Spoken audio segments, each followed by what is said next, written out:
클라임 체우테입니다. 가정법 추가적으로 설명하겠습니다. 여기서는 이제 IWC 구문이나 as if, 그 다음에 but for, if, not의 줄임말이죠. 요거에 대해서 설명하겠습니다. 먼저 이제 IWC 같은 경우는요, 뒤에 오는 문장이 이제 과거나 아니면 과거 완료밖에 안 와요. 해석법은 어떻게 하냐면 IWC는 나는 소망한다 이렇게 하시고요. 주어가 동사하는 것을 이렇게 해석하시면 돼요. 그래서 가정법, 과거, 아니면 과거 완료 이렇게만 온다 이해하시면 되고요. 해석을 한번 해볼게요. 나는 소망합니다. 이렇게 해석하고요. 나는 소망합니다. 그녀가 여기 있기를요. 나와 이렇게 해석되죠. 근데 여기서 were를 썼잖아요. was가 아니고 가정법은요. 가정에 여러 개 두죠 우리가. 그래서 가정법의 비동사를 쓸 때는 복수로 이렇게 써요. 그래서 was가 아니고 were 이렇게 쓰는 거죠. 보통 이제 단수 was를 만약에 쓰면 가정법이 딱 하나예요. 가정 사례가 딱 하나인 거고 그게 이루어질 수밖에 없는 거고 이렇게 이해하시면 돼요. 근데 보통 가정법은 이제 비동사 복수를 쓴다 이렇게 이해하시면 돼요. 다시 한번 해석할게요. 두 번째요. 나는 소망합니다. 토요일이기를요. 오늘. 3번이요. 나는 소망합니다. 당신이 입학하기를요. 그 대학에. 나는 소망합니다. 우리가 같은 교실에 있기를요. 나는 소망합니다. 나의 딸이 가지기를요. 많은 친구들을요. 그래서 해석할 땐 나는 소망한다. 뭐뭐가 아닌 뭐뭐이 뭐뭐 하는 것을요. 이렇게 해석하시면 좋아요. 두 번째 IWC 다음에 완료가 왔을 때예요. 과거 완료요. 완료가 올 때는 항상 얻다 붙이면 돼요. 예를 들어서 집에 간다. 이거는 현재죠. 갔다.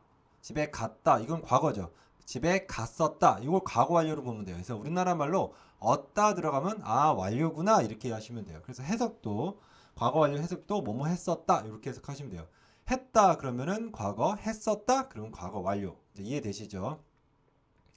해석을 해볼게요. 나는 소망합니다.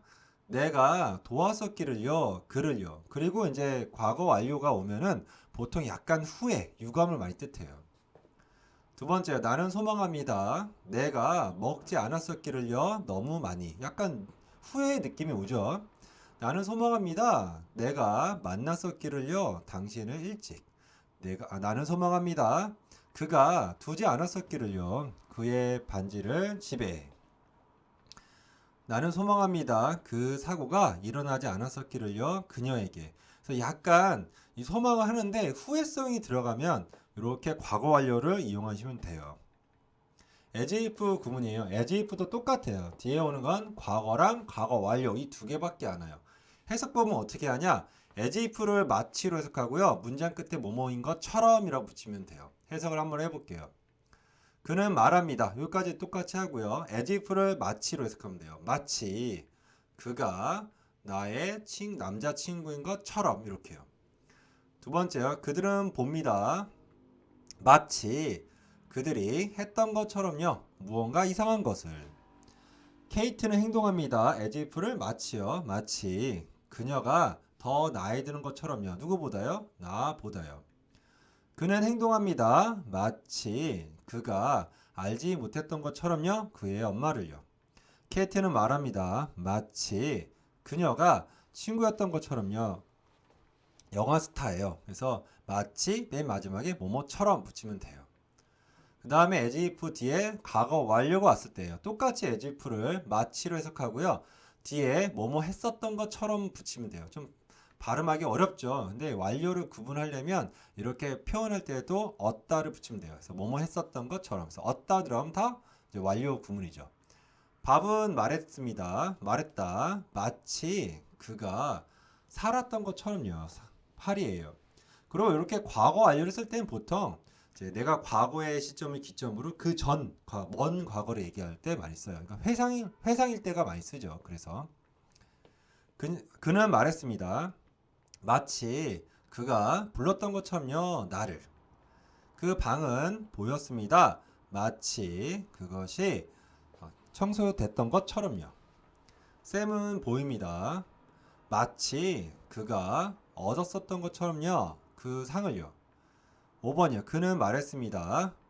마치요, 그것이 그의 마지막 게임인 것처럼요. 이렇게 해서 과거를 약간 과거에서 기점으로 그 전 먼 과거를 회상할 때 이렇게 과거 완료를 쓴다 해석법은 as if를 마치 뒤에 있는 거를 뭐뭐처럼 과거 완료할 때는 뭐뭐 했었던 것처럼 이렇게 해석하시면 좋아요. but for랑 이제 without인데요. 원래 if, not의 줄임말을 이렇게 한 단어로 쓴 거예요. 근데 without나 but for는 전치사거든요. 그러니까 전치사 뒤에 뭐가 오죠? 명사가 오죠. 그래서 이렇게 명사가 오는 거예요. 이거 똑같아요. 뒤에 과거나 과거 완료 요 두 개밖에 안 와요. 그래서 해석은 어떻게 하면요. 명사가 뭐뭐 없다면 뭐뭐 했을 것이다. 뭐뭐 했을 텐데. 그러니까 if문 해석할 때랑 똑같이 하시면 돼요. 1번 볼게요. 당신의 도움이 뭐뭐 없다면이죠. 당신의 도움이 없다면 나는 실패했을 거야. 그 시험을요. but for도 똑같이 해석하면 돼요. 뭐뭐 없다면 그의 컴퓨터가 없었다면요. 나는 보낼 수 없을 텐데 없었을 것이다. 나의 리포트를요. 당신의 지원이 없었다면요. 나는요. 가졌을 것입니다. 문제를요. 공기가 없었다면 우리는 숨 쉴 수 없을 텐데 버스가 없었다면요. 나는 걸어갔을 것이다. 학교까지요. 이렇게 해서 만약 if not의 줄임말이 without니까 뭐뭐 없었다면 나는 뭐뭐 할 거다. 이렇게 해석하면 되죠. 근데 이제 뒤에 이제 완료가 오면 어떻게 해요? 얻다 들어가면 돼요. 뭐뭐 했었을 것이다. 근데 저도 참 불편해요. 이렇게 구분하는 게. 근데 구분하는 게 맞는 것 같아요. 습관적으로. 1번이요. 그의 도움이 없었다면요. 그 남자는요. 죽었었을 것입니다. 그가 없었다면요. 우리는 놓쳤을 것입니다. 좋은 기회를요. 사고가 없었다면요. 그녀는 되었었을 것입니다. 훌륭한 배우가.